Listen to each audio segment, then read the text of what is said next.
Amism Ultimate Theory of Polarities. Amism Ultimate Theory of Polarities is simple but complex in its applications.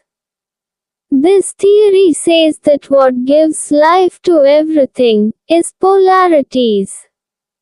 Similarly, some people use potentialities, the attractive forces between opposite charges, the somewhat stabilization energies between the energies that lack and the energies of abundance, the capability of a material existence to store some kind of matter, through some cyclical processes.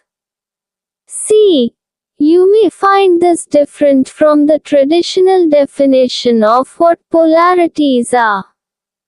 I got astonished when I started thinking about this in depth.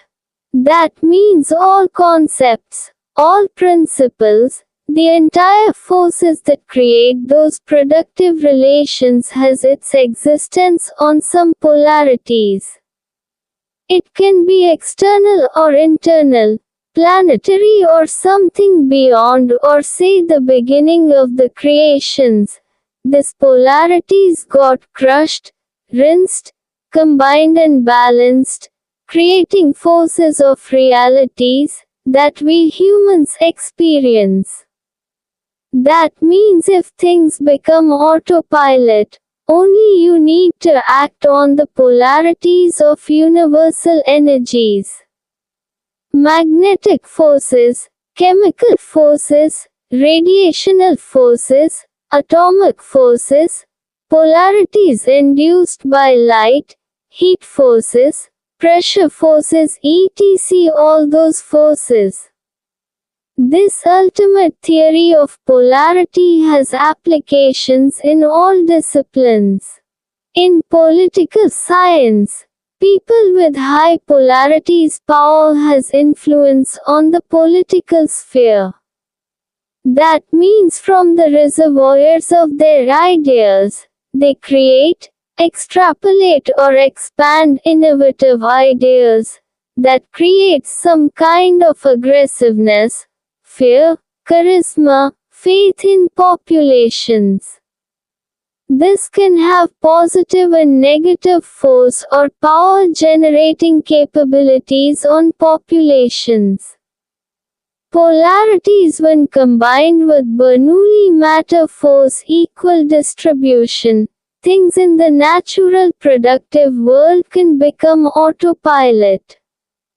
This is actually distribution of energies or say matter creating polarities, generating cyclic autopilot productive forces. That means cyclic autopilot systems are actually unbalanced forces acting, giving some kind of rotational energies. That means loss of energies at some point is ultimately becoming those conservation of energies. Everything around the universe is coded this way. That means uniform polarities always promote linear productive forces. Many people think that in the political sphere, people with linear polarities only have growth and clarity of ideas, but this is not true. Cyclic polarized ideas have entire productive growth. In economic sphere, economic reward ideas, creating polarity among people, to work more efficiently. Many people pursue their dreams, forgetting all their necessities, in fear of polarities of lack. In medical field, matter polarity is the key. Right matter at the right combination is what determines health. In plant and biosphere world, polarity is what sustains life. Now try to define how important the polarity theory is playing to lift up the life of humans.